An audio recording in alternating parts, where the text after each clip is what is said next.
Hello big dreamers, your lady Vitamin Katie is here. I'm here to help you feel more at peace and feel healthy and thrive. During this whole crazy situation, I'm going to be going over some ways to deal with anxiety and stress, as well as how to really optimize your physical health throughout this time. So sit right down, buckle up your seatbelts to get your mind blown with some great info. So first of all, I'd love to highlight some positives of the coronavirus because, you know, there's actually a lot of ways that this could possibly be happening for us and not to us. So something that I teach a lot with my clients is, how is this darkness, this challenge, this struggle, how could it possibly be happening for us and not to us? It really allows us to step out of a victim mentality and take full responsibility for how we're showing up in the world and for just having a more positive headspace. And did you know that global gas emissions have significantly decreased since people are locked up at home and not driving around a lot? That's a serious positive. Also, I don't know about you, but I love how people have just slowed down and taking the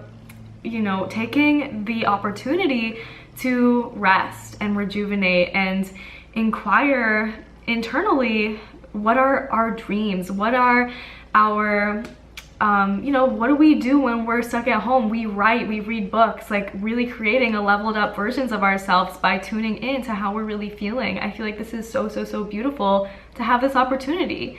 And I freaking love how, although the anxiety and the fear, it may seem like the worst part about this, but I actually love how anxiety and fear are such human emotions. It's such a human experience to experience these feelings.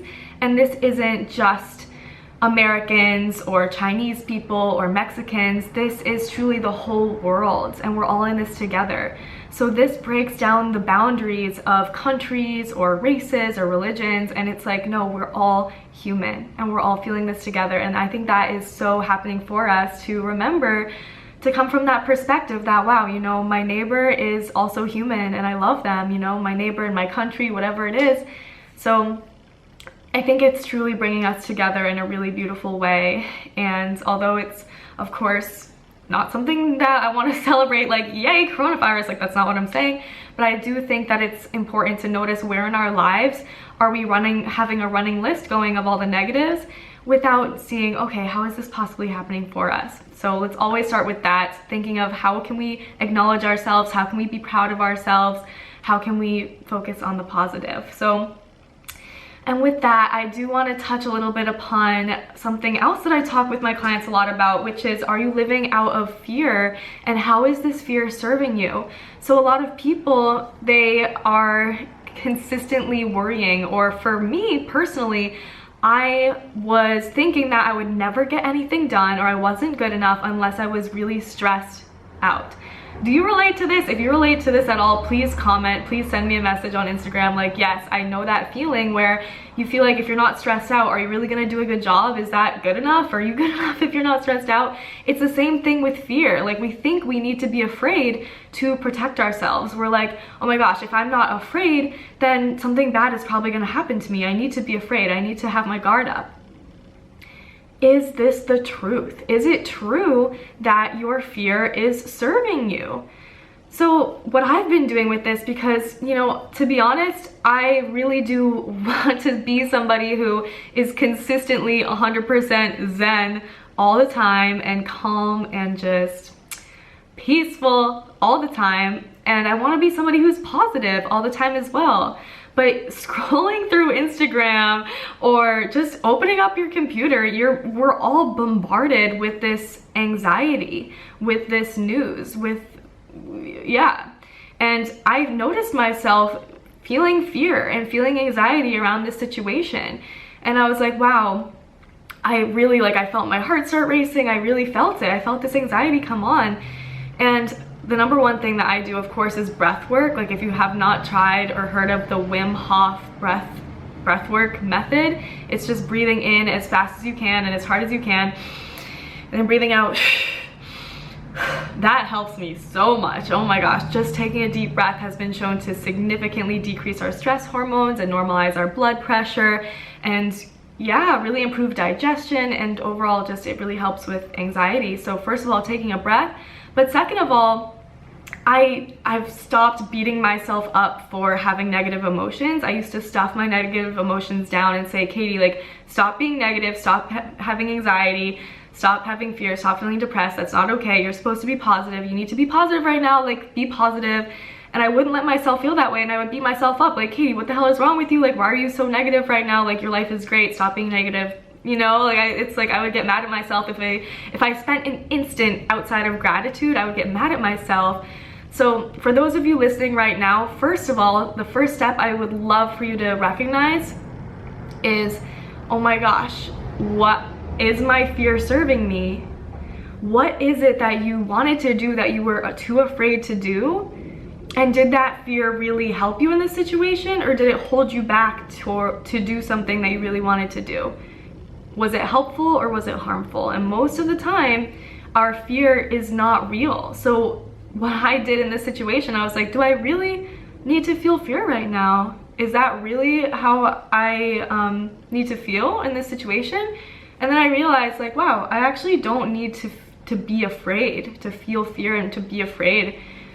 Just knowing what's going on, there are lots of steps that I can take, and I can choose to come from another perspective and choose to focus on other things. So in that moment when I realized, like, wow, I actually don't need to be afraid. That's not going to serve my health. It's not going to serve me in any way, being afraid. I was like, wow, I can actually do something else with my energy and my effort, because being afraid actually isn't helping me stay safe. Being afraid is actually making it worse. So with that, I've really prioritized my headspace and made sure to, of course, meditate and practice gratitude every single day. And I hope that you do the same, and really truly dive into this idea of, is this serving me or not? And making sure you have a safe space inside that is not beating you up if you are feeling negative emotions. Just be like, wow, you know, I did feel anxiety, and that's okay. I'm human, these things come up, right? So let that be okay. And if you need to talk to somebody about it, community is so important. And that's what brings me to my next part of this talk, which is talking about how it is that we are showing up with our physical health during this quarantine. So there's two options that I see with physical health in the quarantine. The first option is you're like, sweet, I'm gonna binge watch Netflix all day, I'm gonna eat all my quarantine snacks, I'm gonna really just be sedentary and not take care of my physical health. I'm gonna let these things go. Oops, the gym is closed, like, oh well, what you gonna do? So that's option one. And option two is you have a plan. You are so excited about your, yes, workout plan and meal plan routine. You are part of a community of people online. You are being held accountable for making sure that you are still feeling your best and still taking care of yourself, and really, yeah, optimizing your immunity and your nutrition and doing what you can to feel your absolute best and be a role model and show up how you want to show up, right? So I really want to help you recognize that there has never been a more important time to create a community and to reach out to people you love and say, hey, I love you, how are you? Let's connect, let's FaceTime, something. Like, we have such magic at our fingertips that we can connect with people. And I'm so grateful that my practice is virtual. I can reach clients all over the world and hold them accountable, texting them every day, making sure people are getting in that workout, getting in their steps. And I've created a online challenge in my Facebook group community. I have a challenge group community where I've been doing 10 minutes of dance, 10 minutes of high intensity interval training, and 10 minutes of yoga every morning at 10:30 a.m. PST. So if you'd like to join that, definitely click the link down below. Oh my gosh. So who are you gonna be? Are you going to be somebody who is full of anxiety and fear, consistently scrolling through Instagram, like really spreading this anxiety virus of fear? Or are you going to be somebody who is able to take a step back and plan your day and be part of a community? There's never been a more important time to hire an online coach to be part of an online community of people who are also following a plan and have a routine going that they're so excited about. Because yeah, the community environment, it really does uplift everybody. When you are surrounded by, even if it is online, when you're surrounded by people who are not just with their head in the fridge all day long, who are really making this happen for themselves, you are bound to do it as well, because we are the average of the people we surround ourselves with. So be really cautious of what information and who you're following and what communities you are a part of when you turn on your phone or when you open your computer. What community are you a part of? Are you part of a community that is full of anxiety, or are you part of a community that has a plan, is full of positivity and light, and is there for you to make sure that you are still accomplishing your goals, okay? So I'm so grateful for you. I'm so happy to be in touch. I love technology. How amazing is this? I really do hope that you are able to take a deep breath and find that your anxiety is not serving you, and that you are able to stay calm and find a community. If it's not a community with me, please find some community to be a part of, and to be sure that you stay healthy and do take care of yourself. But honestly, I want to help you out. I know you're watching this, you're listening to this for some reason. I love it. Let me know what you got out of this. Let me know how you are practicing taking care of yourself, nurturing yourself. I would love to hear your thoughts, your suggestions, all right? And you stay well, stay healthy, stay inside. Last thing I want to say, please stay inside, okay? You're amazing. Bye.